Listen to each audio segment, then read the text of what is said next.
video something.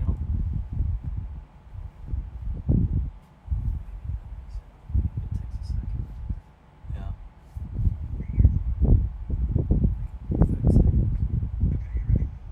Okay, he's got to do it. Like Yeah. that.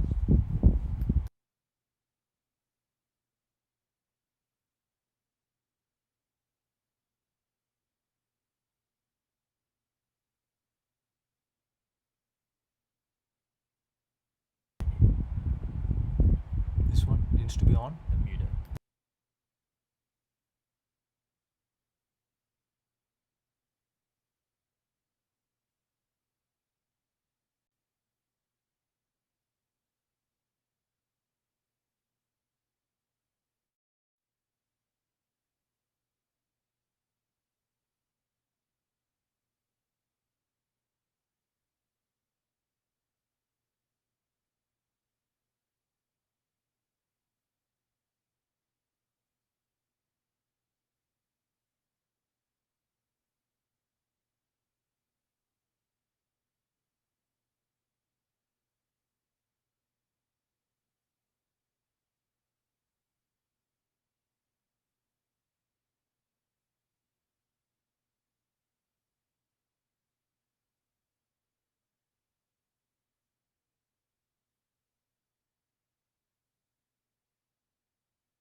beverages are permitted in the auditorium. And please silence all electronic devices. In the event of a fire alarm, you'll be asked to exit the building and head toward the parking lot. If there's a medical emergency, please advise any of our uniformed staff.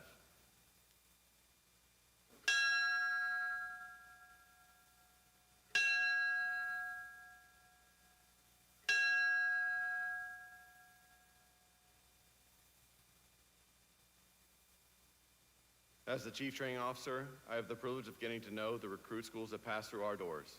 Each group brings a myriad of experiences. For some, this is their first career right out of school. For others, it's a second career or a change in direction. These diverse experiences have shaped the 166th, helping them learn from one another, utilizing their unique skills, building a team, and preparing for the challenges ahead. In this profession, few things are done alone. The 166 embodies the best of our community and our nation. Now it's my honor to introduce Recruit School 166. Please stand. And let's give them a big welcome.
Please remain standing for the presentation of colors by the Fire and Rescue Department's Honor Guard, accompanied by the Northern Virginia Firefighters Emerald Society Pipe Band.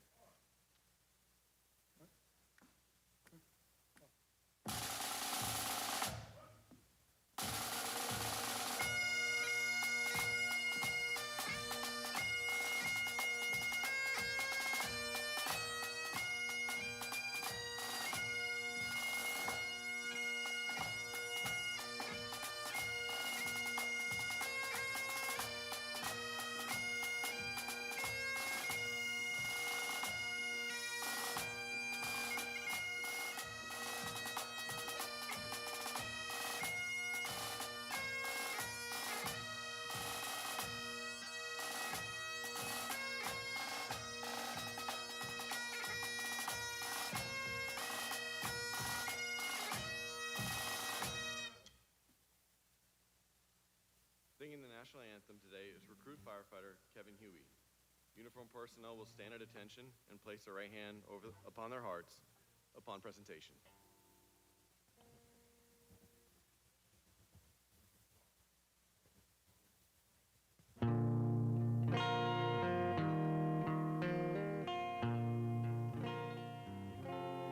Oh, say, can you see by the dawn's early light what so proudly we hailed at the twilight's last gleaming, whose broad stripes and bright stars through the perilous fight, oh, the ramparts we watch were so gallantly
invite Chaplain Robin Raw, who will now give the invocation.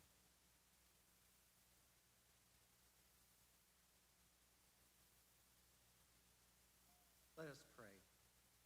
Oh God, our Father, we thank you for this gathering to honor the members of Recruit Class 166, their families and their instructors on this happy day of their graduation. We ask that you be their guide and guardian as they dedicate themselves to this vocation in the fire and rescue services. Give them grace and strength to meet the days to come. Help them to remember their training and protect each other as they protect us. We're grateful for their sense of duty and willingness to put themselves between us and the things that would harm us. God, we ask you to protect and guide them from this day and onward. In your name we pray, amen. Chaplain Raw. Thank you, Chaplain Raw. Next, I'd like to recognize our VIPs in attendance. And thank you for the reminder. Please take your seats.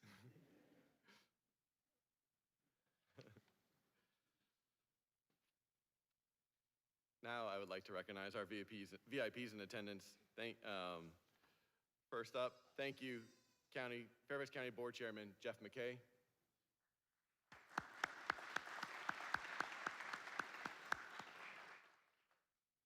Vice Chairman Kathy Smith, Sully District. Supervisor Pat Harity, Springfield District.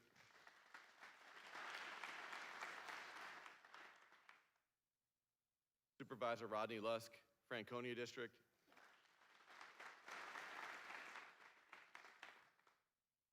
Deputy County Executive Tom Arnold.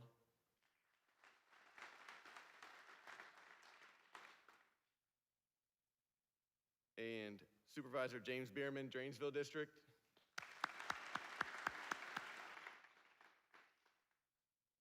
Fire Chief John Butler.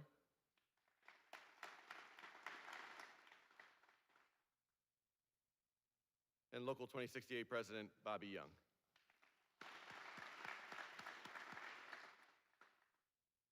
I'd be remiss to forget we have special guests, Senior Vice President Abdullah Al-Ghamdi and Fire Operations Manager Saleh Al-Dossari with Saudi Aramco.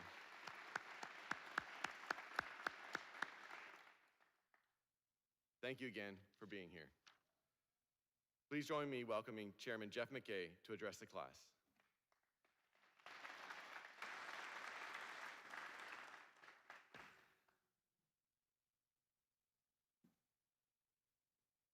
Thank you very much, and good morning, everyone, and welcome to this graduation ceremony. It's always a special day for us to honor the recruits, but I'd be remiss if I didn't ask for another amazing round of applause for recruit firefighter Kevin Huhi, who just did the national anthem. That was amazing.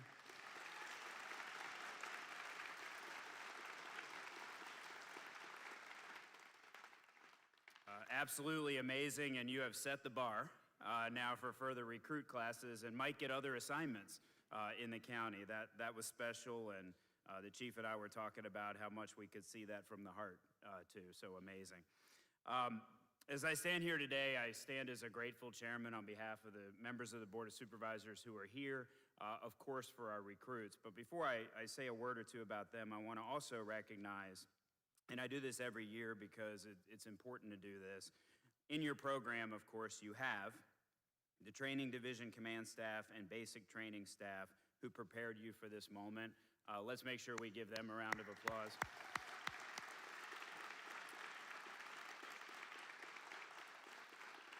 The chaplain mentioned something that I know you all know very well, which is to trust your training. And you have been trained better than any other fire recruits in the country, thanks to that staff. And you are ready for this moment.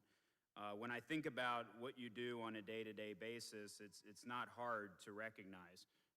From a constituent who comes up to me and tells me the story about how their loved one's life was saved because of an EMS call, to the event that just happened this past Tuesday, a massive industrial fire in the Mount Vernon district that got national attention.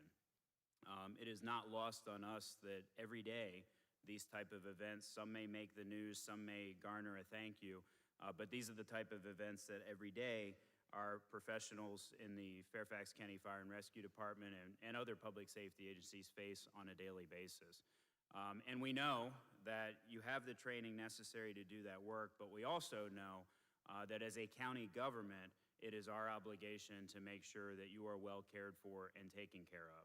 And so what you are doing today is joining our Fairfax County family, our public safety family, but most importantly, our fire and rescue department family.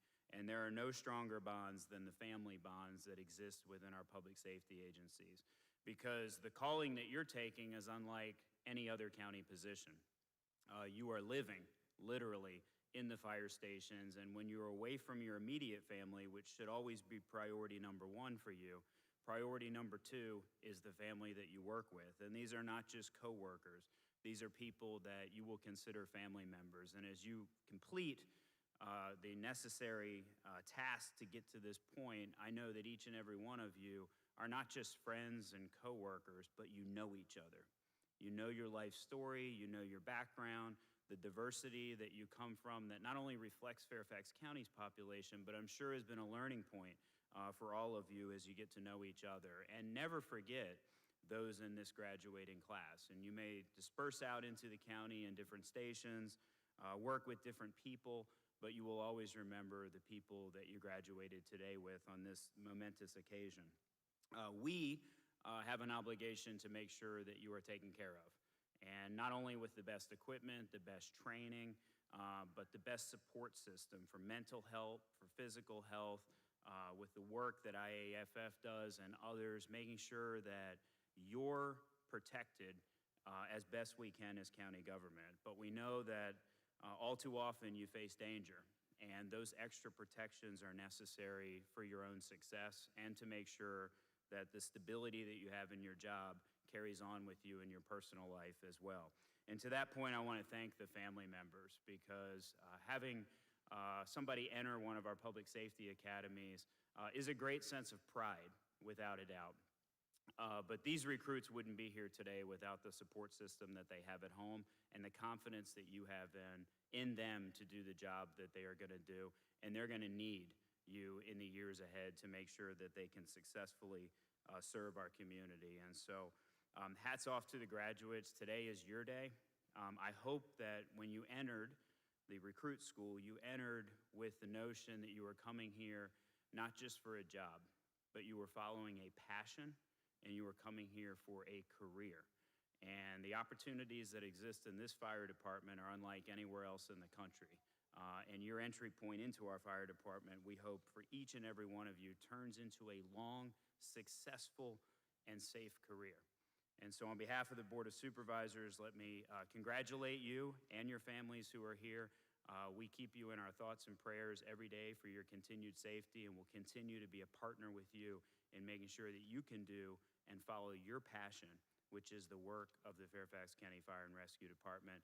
Lastly, as you go about in your station and get out in the community, and we just saw this recently with the firehouse open houses that happen throughout the county, what you will find in every corner of this county are grateful residents, business owners, and visitors when they see you in uniform, grateful for the service that you provide, and salute you each and every day. And that doesn't exist in every community, something we're very proud of here in Fairfax County. So congratulations. Thank you.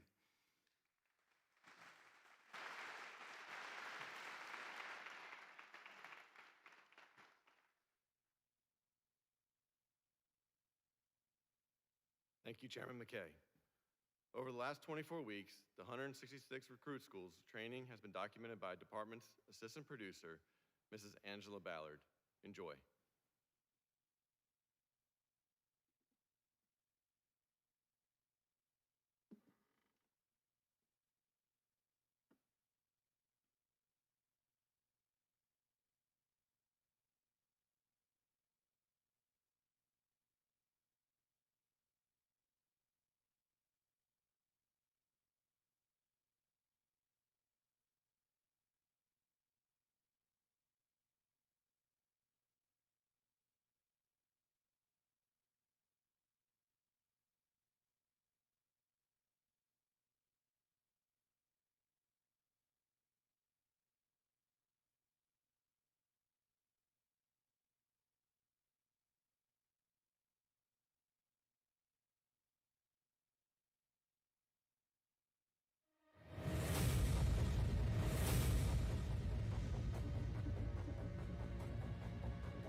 Thank you, Angela. That was great. I now have the pleasure of introducing our keynote speaker. She's a dedicated educator with over 30 years of experience and is currently serving as a reading specialist for Fairfax County Public Schools. She holds a bachelor's degree in early childhood education from the University of Virginia and a Master of Education in Curriculum and Instruction Literacy from George Mason University. A Fairfax County resident for over 41 years, she is a proud wife to Pete and mother to 3 adult children, Melissa, Steve, and Joe. As she prepares to retire, she is committed to sharing Joe's story, promoting CPR and AED awareness, and supporting caregivers of brain injury survivors. Please join me in welcoming Mrs. Kathy Thuringer.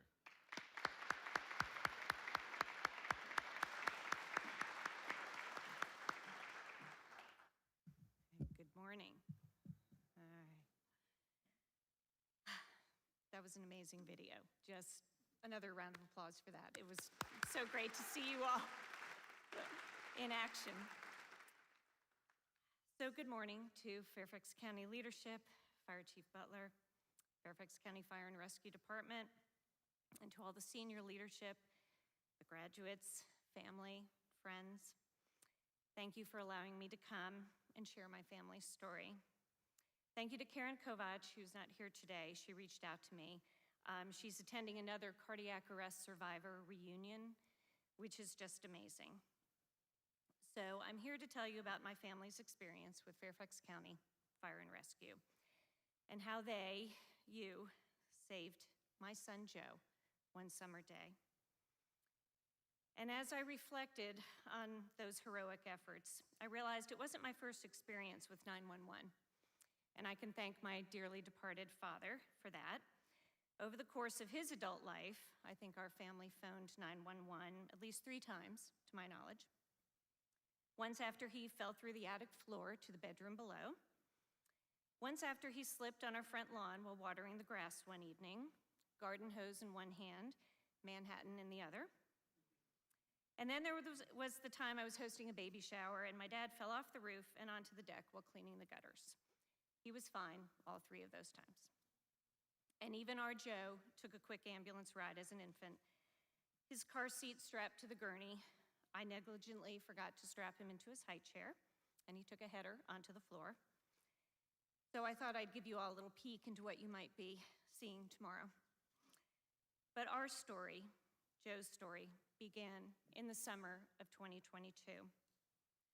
Joe was 19 years old and home from college. He got a summer job at Meadowlark Gardens, working maintenance, and Meadowlark is home to us. It backs up to our house in Vienna, and Joe had spent a weekend there completing his Eagle Scout project while he was in high school.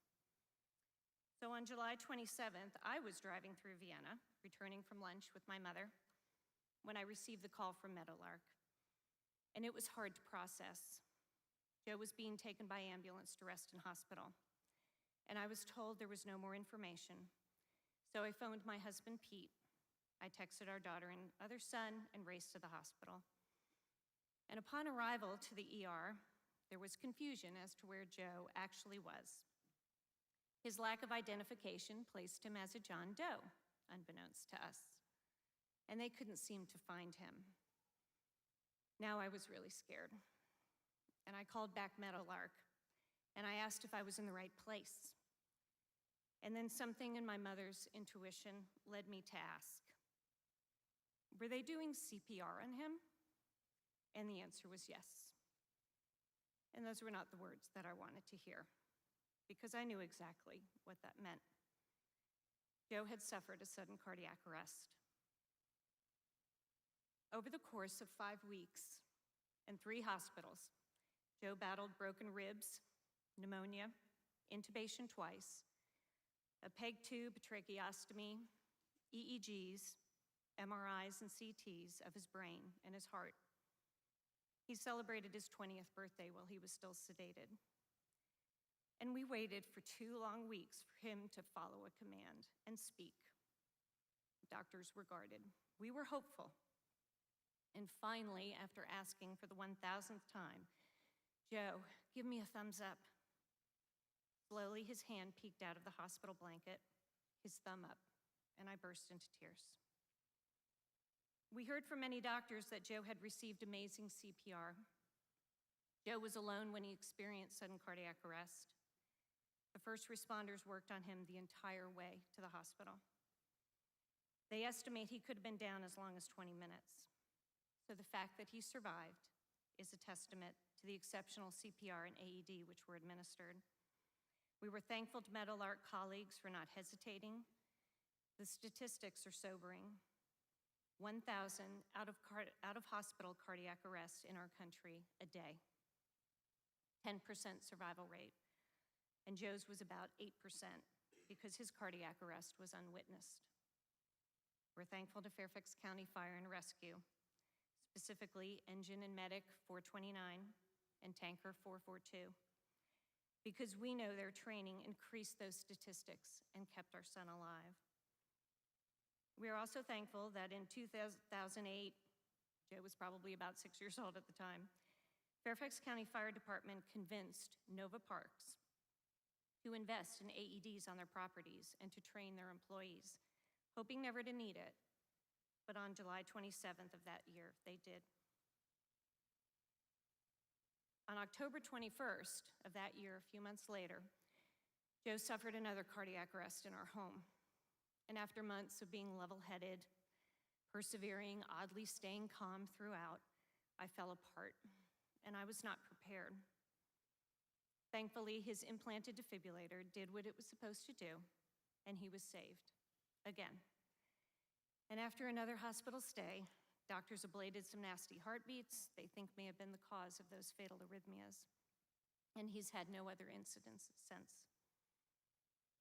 When Joe was very young, we had him tested at Johns Hopkins to find out more about his amazing brain. He was reading by 2.5. He had an unbelievable memory. He seemed to excel at everything with such ease. And we were told he had amazing abilities, would most likely do anything he wanted in life, every parent's dream. But now, due to the lack of oxygen during his event, Joe was left with an anoxic brain injury. After his accident, doctors suggested we test him again to see how his brain had changed. There's not a lot of research about anoxic brain injuries, as most patients do not survive, or they survive with a very low quality of life. Amazingly, though his short-term memory and processing are now extremely low, his overall intelligence stayed intact. Another testament to the CPR that kept enough oxygen flowing to his brain when his heart just couldn't do it. So after a year of rehabilitation, Joe wanted to return to college. His anoxic brain injury impacts him in every aspect of his life. It's hard. He often can't remember what he ate that day or whether he's turned in a paper. We're on the phone every night, replaying the academics of the day, just trying to make it stick. And I've learned not to start my sentences with, "Don't you remember?" or "Remember when?" He takes only 2 classes at a time because that's all he can handle. He takes classes year-round, summers too. It's been 3 long years, and he's now 23 years old. And he is set to graduate this December with a degree in ecology, evolution, and environmental biology from Appalachian State University in Boone, North Carolina.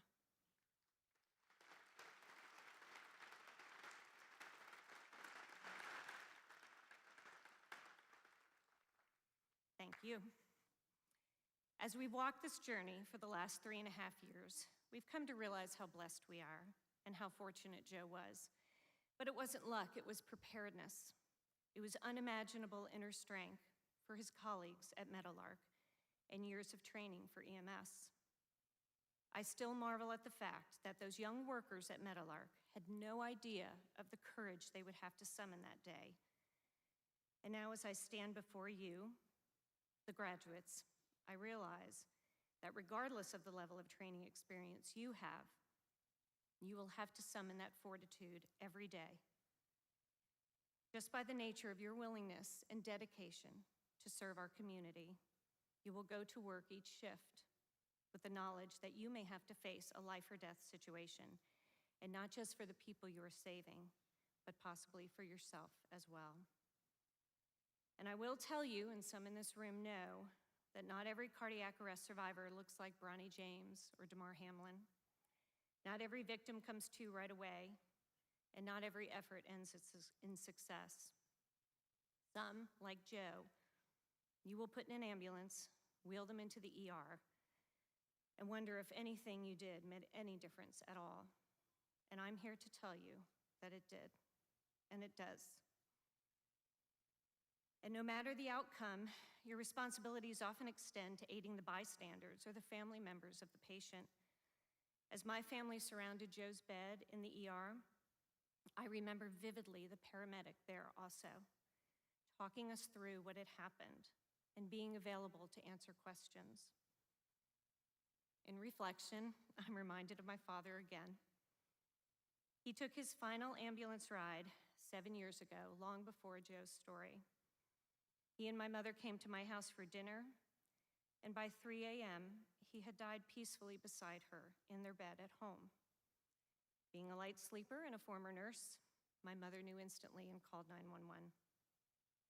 And I raced bleary-eyed at 3 a.m. from my house in Vienna to Haymarket, about 30-minute ride.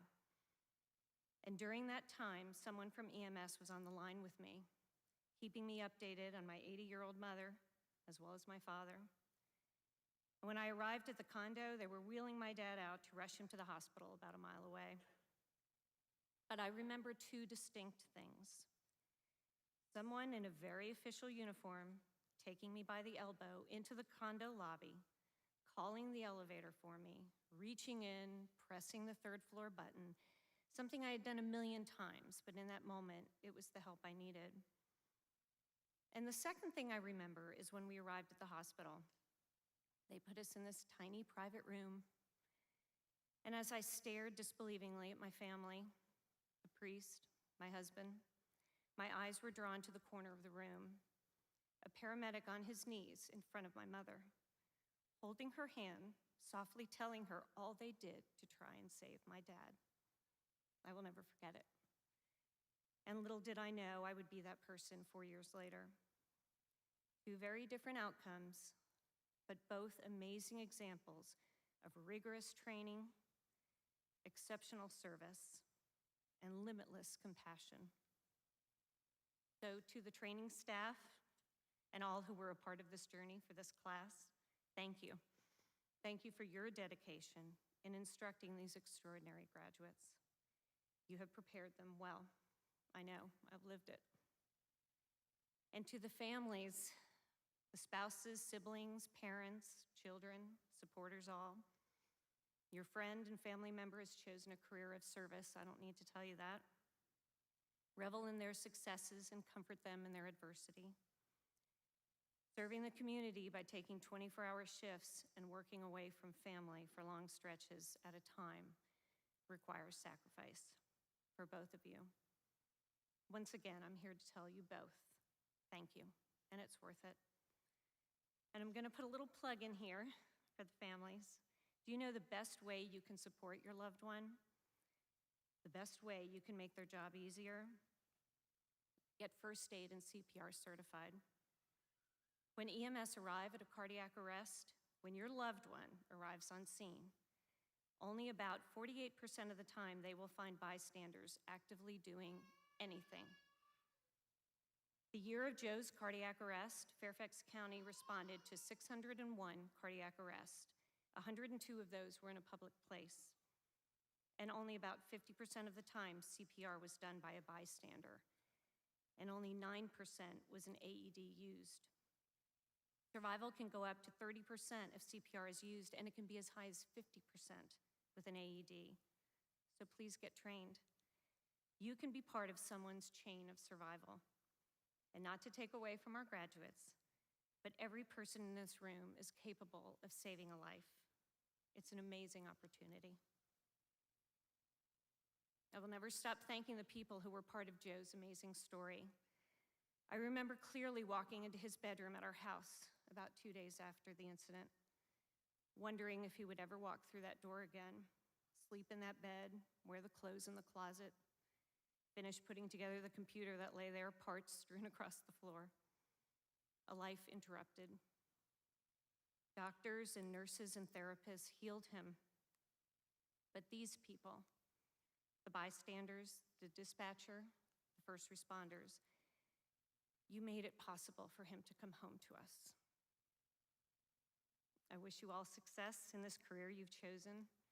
Success is measured differently in every career. In my career, there are many variables: the student, the family, the teacher, the curriculum. Ultimately, I'm successful if that student succeeds. Your career is similar. So many variables: the type of emergency, the people involved, the available resources. Ultimately, you are successful if you can have a positive impact on the community that you serve. And because I'm a reading teacher, I'm going to leave you with a favorite quote from Ralph Waldo Emerson. It's about success.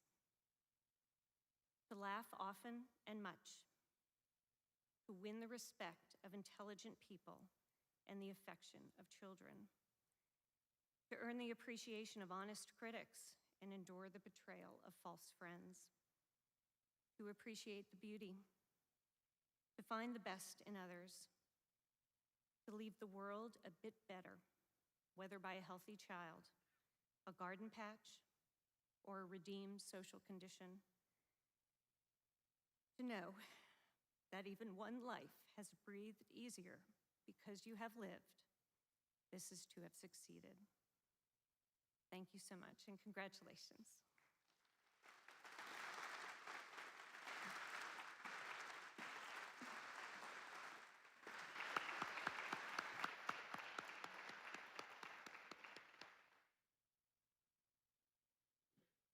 Thank you, Kathy, for those inspirational words and your sharing your family's story.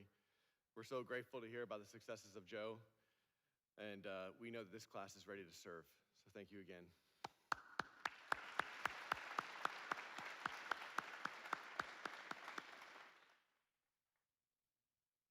Now, it gives me great pleasure to welcome Fire Chief John Butler to the stage to address the 166th Recruit School.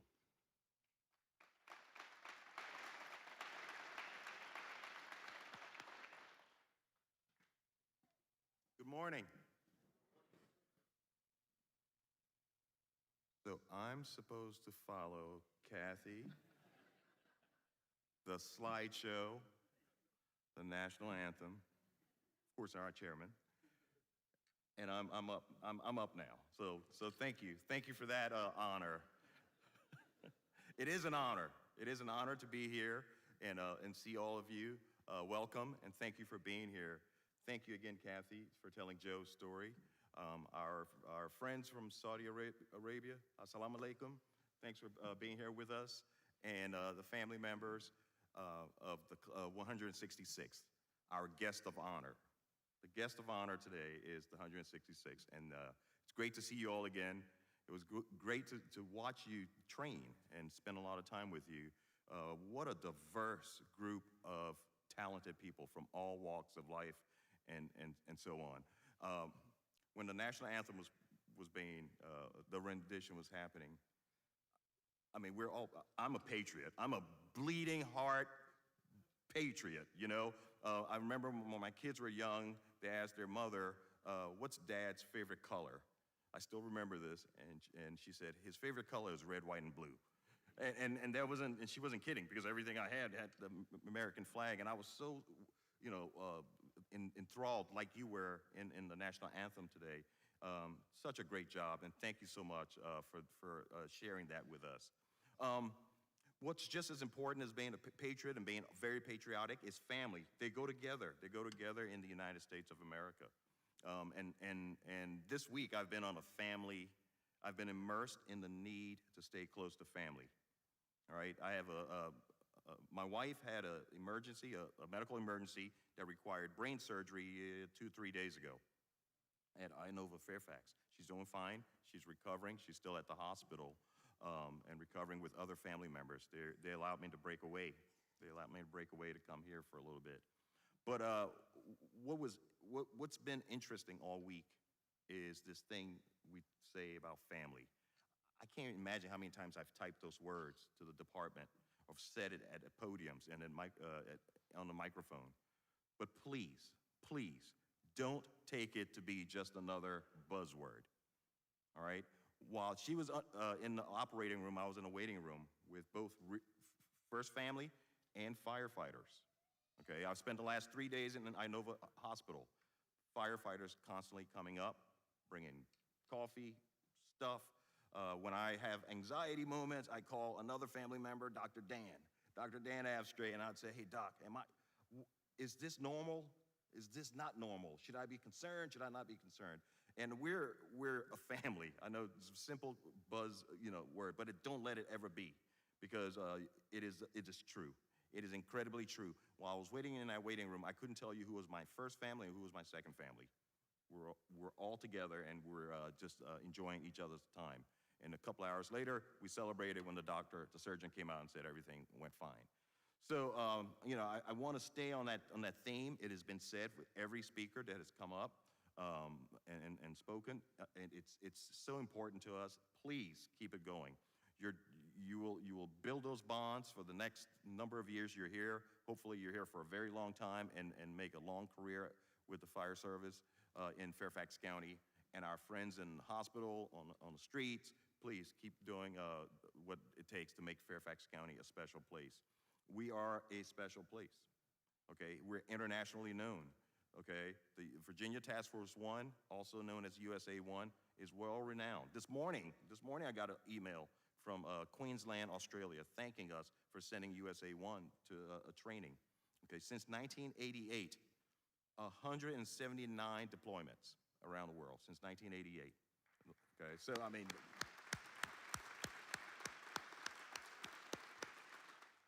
so you're the feeder. You're the feeder for USA 1, Virginia Task Force 1.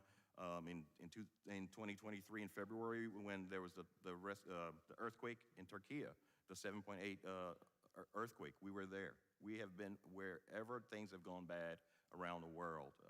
When it goes bad, the president picks up the phone and calls USA 1. You should be real proud of that. Only 2 fire departments have that esteemed honor. So I wanted to kind of say that and congratulate you all. I look forward to seeing you continue doing the great things you've done, what you did in the academy. Keep it going. Take care of your families. Families, take care of them. Okay, goes both ways, and we'll be just fine. So thank you all, and congratulations.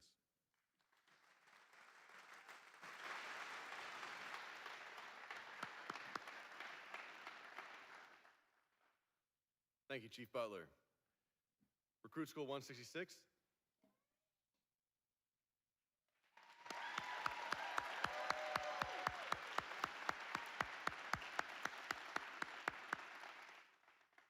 Please come forward and prepare to recite the oath.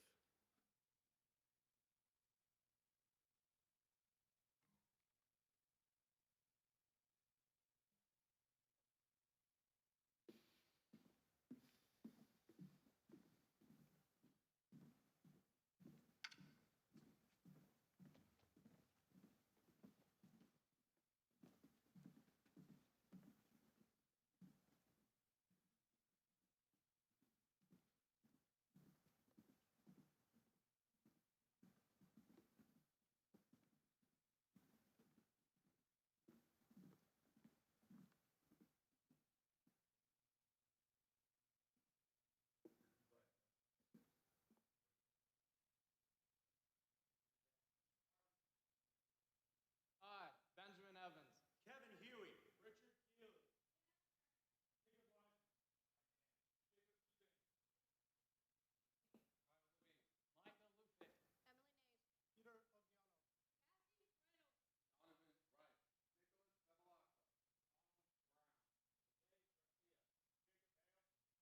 Frederick, Taylor Laturgi, Ryan White, Peter Whitbro, do solemnly swear that I will faithfully and consistently uphold the laws, rules, and regulations recognized by Fairfax County government and the Fairfax County Fire and Rescue Department. I will be accountable to the core values of the Fire and Rescue Department in order to build and maintain public trust. I will preserve and protect the lives and property of those that we are called to serve, and I will discharge my duties to the best of my abilities, so help me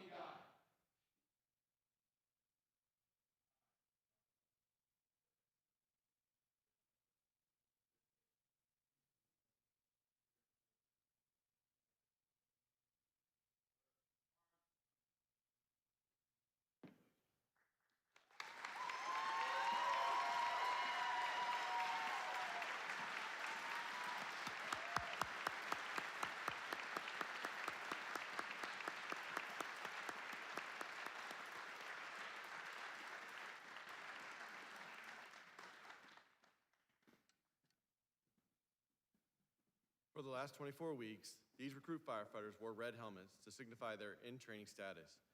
And graduating from the academy is no easy feat. Each of the 23 recruits spent 24 weeks, 120 days, roughly 1,000 hours of hard work, grit, and discipline to become professional firefighters in this prestigious department. With the successful completion of their training, they have now earned black helmets, marking their transition from recruit to probationary firefighter and the start of the next chapter in their careers. Fire Chief John Butler will now present the helmets.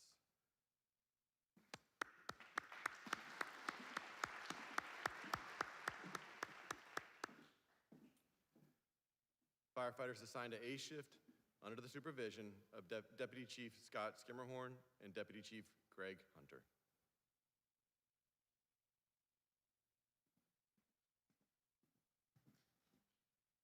Benjamin P. Evans, Alexandria, Virginia, Fire Station 1, McLean, A shift.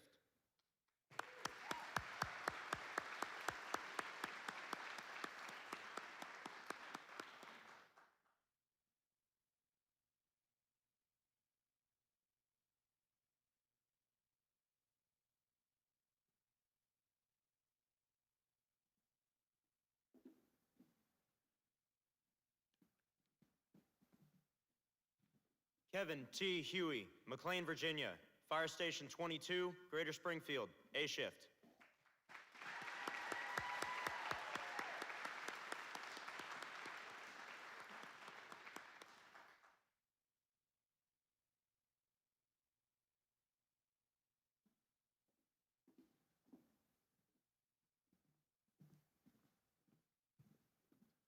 Richard B. Keeley, Harleysville, Pennsylvania, Fire Station 11, Pendaw, A shift.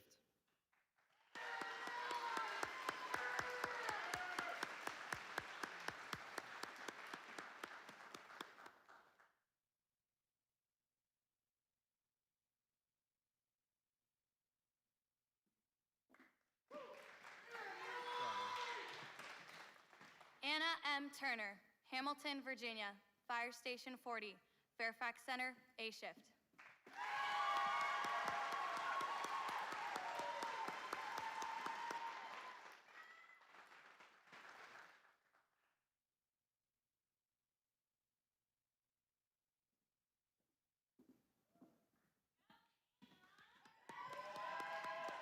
Jacob R. Wiseman, Winchester, Virginia, Fire Station 19, Lorton, A shift.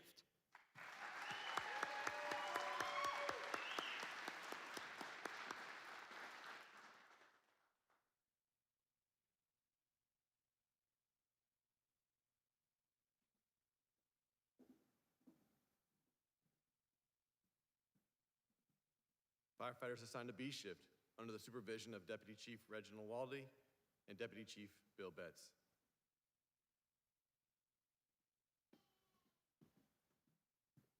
Ryan Dan, Robbinsville, New Jersey, Fire Station 21, B shift.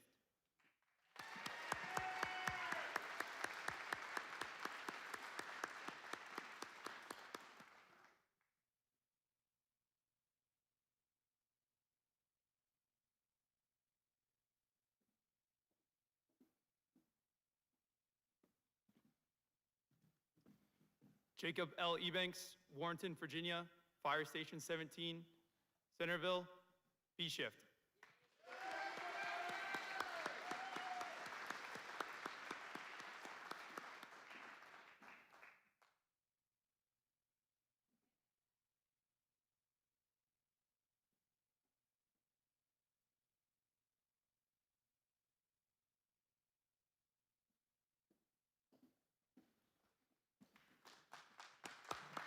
Talia A. Alameen, Baltimore, Maryland, Fire Station 27, West Springfield, B shift.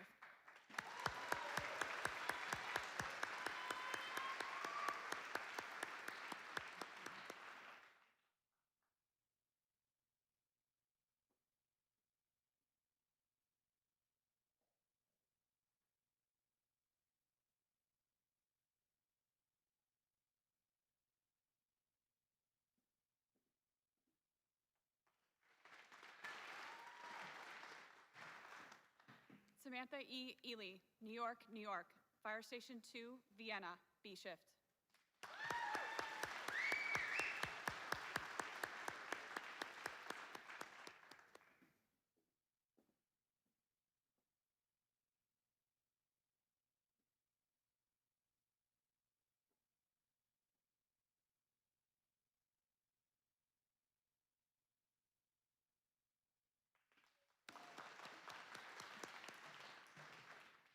Kyle A. Levine, Mount Pleasant, Pennsylvania, Fire Station 35, Pohick, B Shift.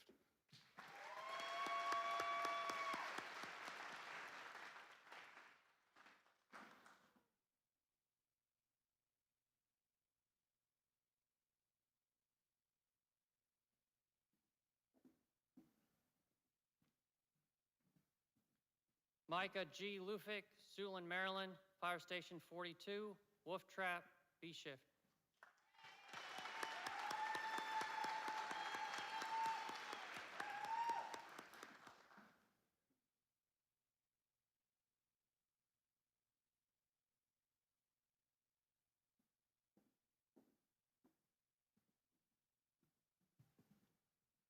Emily A. Nace, Round Hill, Virginia, Fire Station 8, Annandale, B Shift.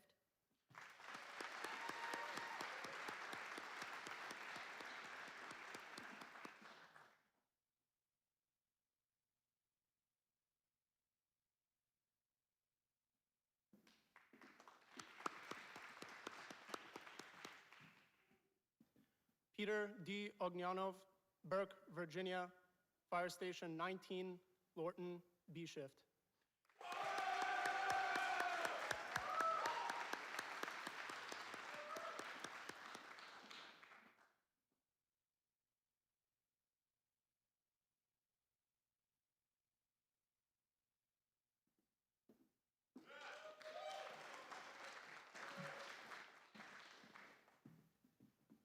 Cassie K. Reynolds, Little Rock, Arkansas, Fire Station 38, West Centerville, B Shift. Accompanied by her brother, United States Army Staff Sergeant Dylan Reynolds, retired.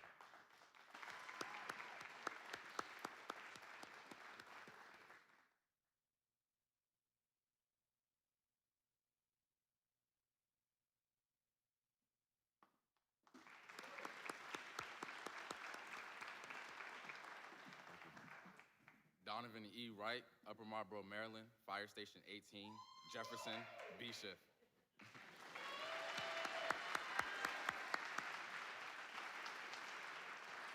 Accompanied by his uncle, firefighter Joseph Wright, Fairfax County Fire and Rescue Department.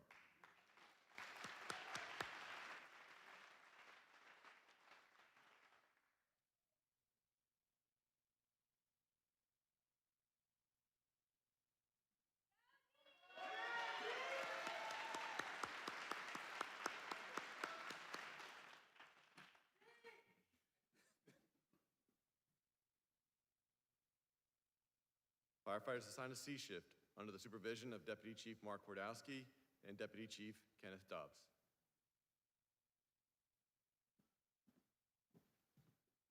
Nicholas Bevilacqua, Centerville, Virginia, Centerville, Fire Station 23, West Annandale, C Shift.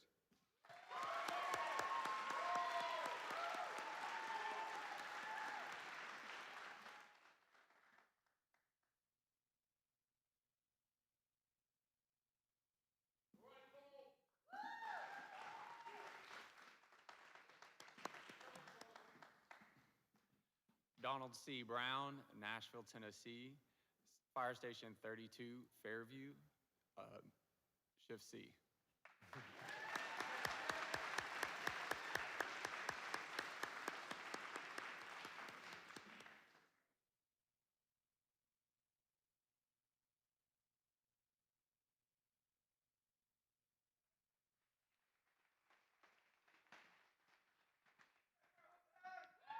Jose G. Garcia, Escondido, California, Fire Station 1, McLean, C Shift.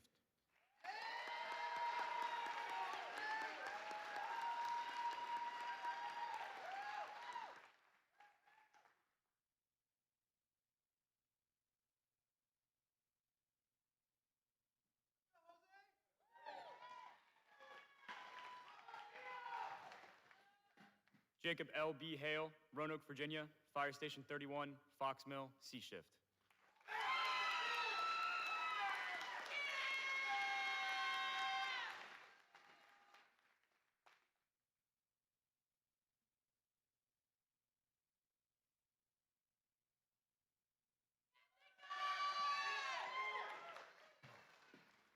Connor W. Kressig, Louisville, Kentucky.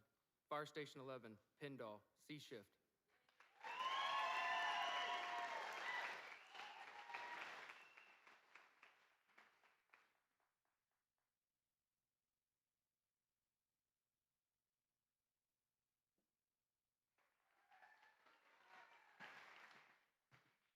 Taylor R. Liturgy, Pittsburgh, Pennsylvania, Fire Station 35, Pohick, C shift.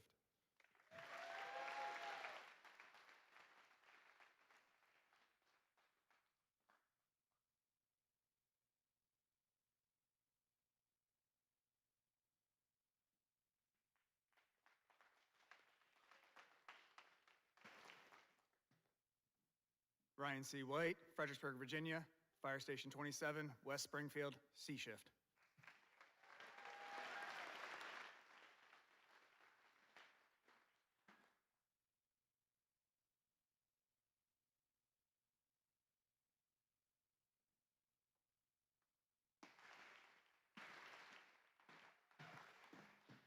Peter C.S. Withrow, Tacoma Park, Maryland, Fire Station 39, North Point, C shift.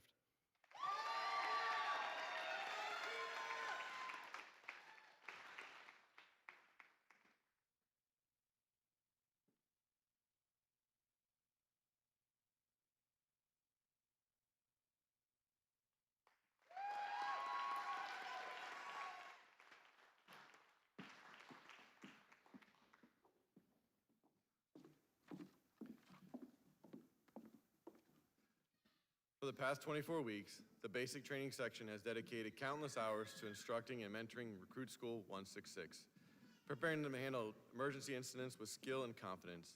Instructors often work long days, coordinating realistic and challenging training that lays the foundation for their successful career.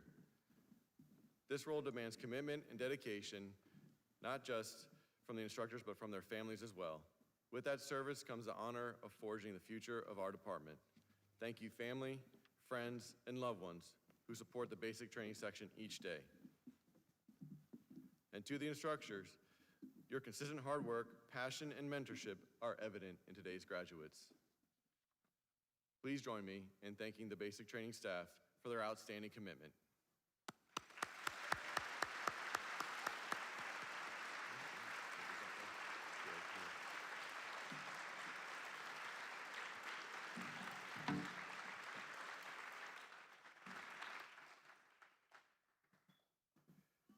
We'll now present 3 awards to the class: the Captain Barry Mayhem Peer Leadership Award, the Horace Teddy Pendergrass Award of Excellence, and the Captain Kimberly Chopa Academic Award of Excellence.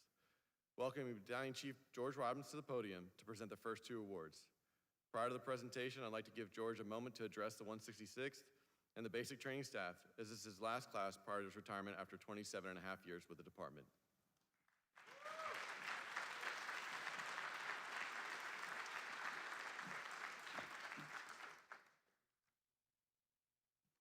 Thank you, Chief Evertson.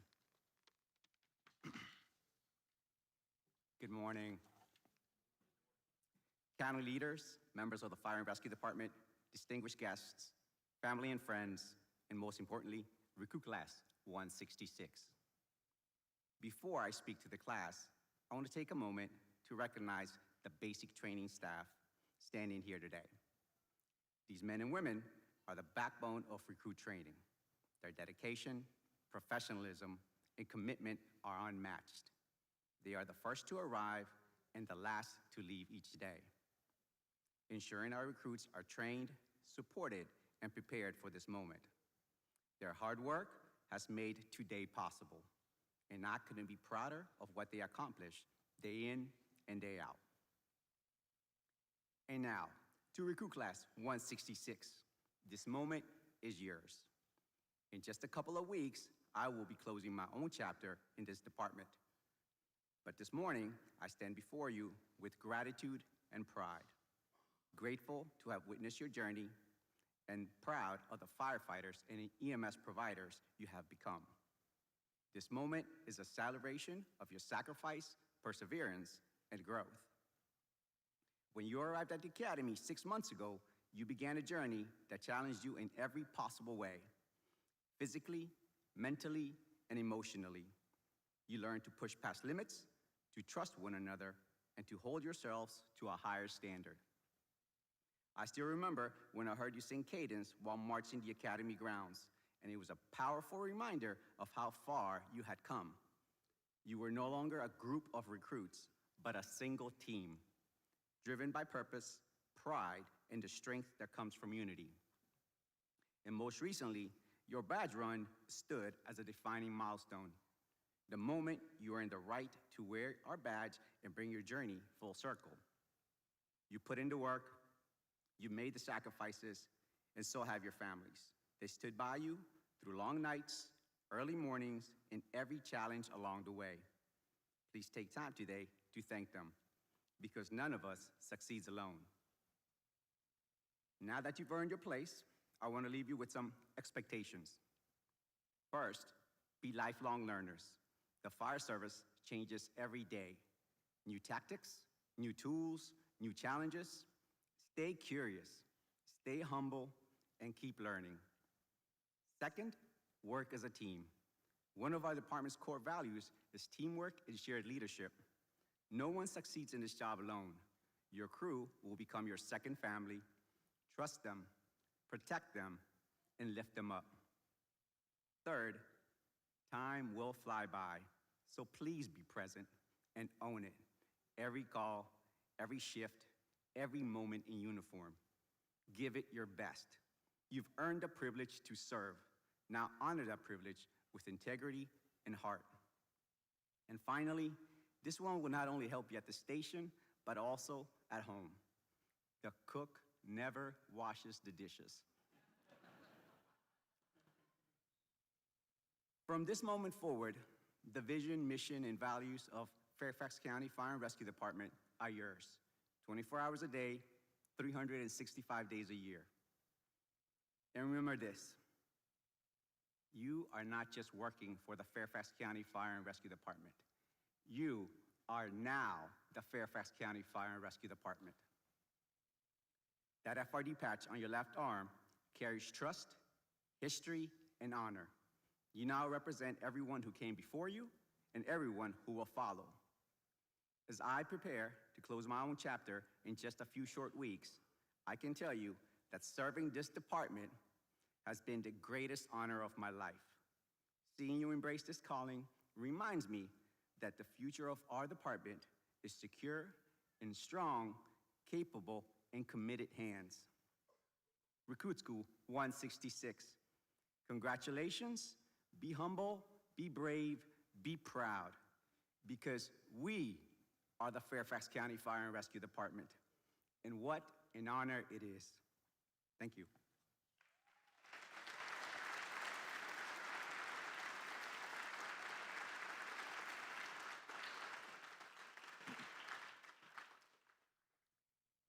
Whew. Now, it is my privilege and honor to present 2 of the 3 awards to the class. The Peer Leadership Award honors the legacy of Captain Barry Mayhem, who passed away in the line of duty on March 31st, 2025. A firefighter since 1999, Barry served the Fairfax County Fire and Rescue Department for 25 years with exceptional dedication, including deployments around the world as part of the Urban Search and Rescue Team. He was a respected leader, mentor, and friend, someone who led with integrity, compassion, and quiet strength. This award is presented in memory as a tribute to a man whose leadership will continue to inspire us all. The recipient of the 166th Recruit School Captain Barry Mayhem Peer Leadership Award is probationary firefighter Donald Brown.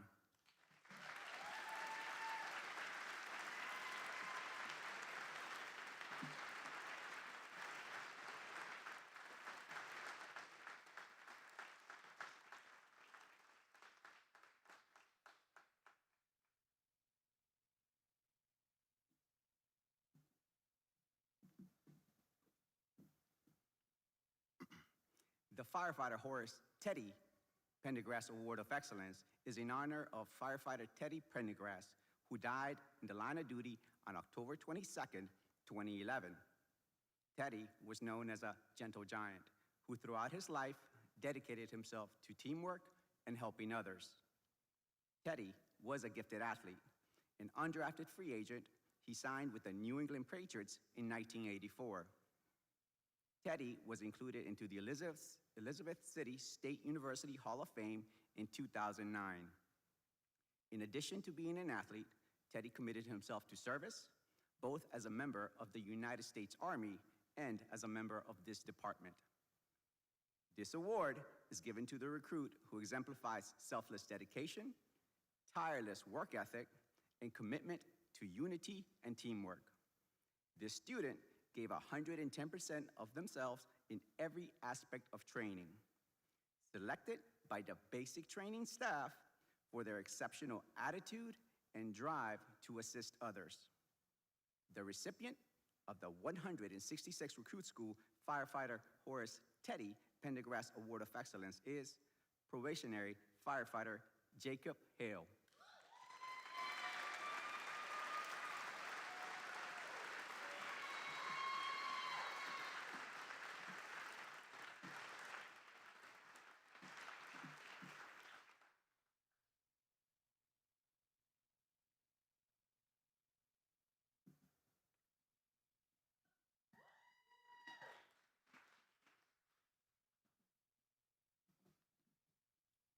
Our third award, the Captain Kimberly Chopa Academic Award of Excellence, honors Captain Kimberly Chopa, who passed away in the line of duty on April 26, 2022.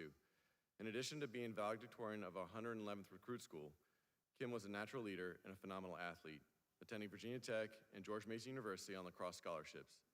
Devoted to helping anyone in need and inspiring so many to strive for success, Kim left a legacy for us all to follow.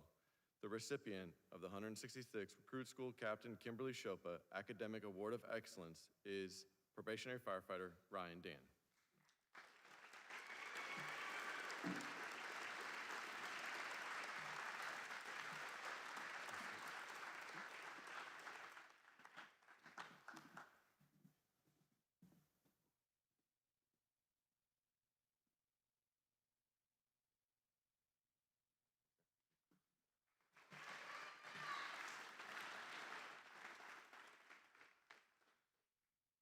The 166th Recruit School will now be presenting their class gift to the training division.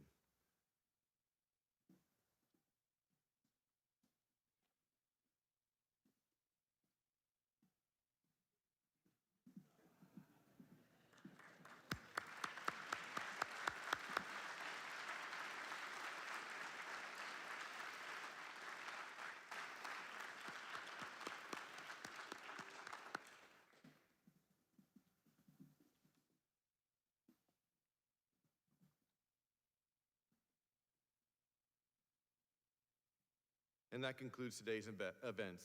On behalf of Fire Chief John Butler, and thanks to the Expectation Church for this beautiful space, the staff that helped support this graduation today, the staff, the families, the second families in the room as mentioned earlier, we appreciate you and thank you very much for attending today's graduation. Please remain seated until after the class has been dismissed. Drive home safely and have a wonderful day.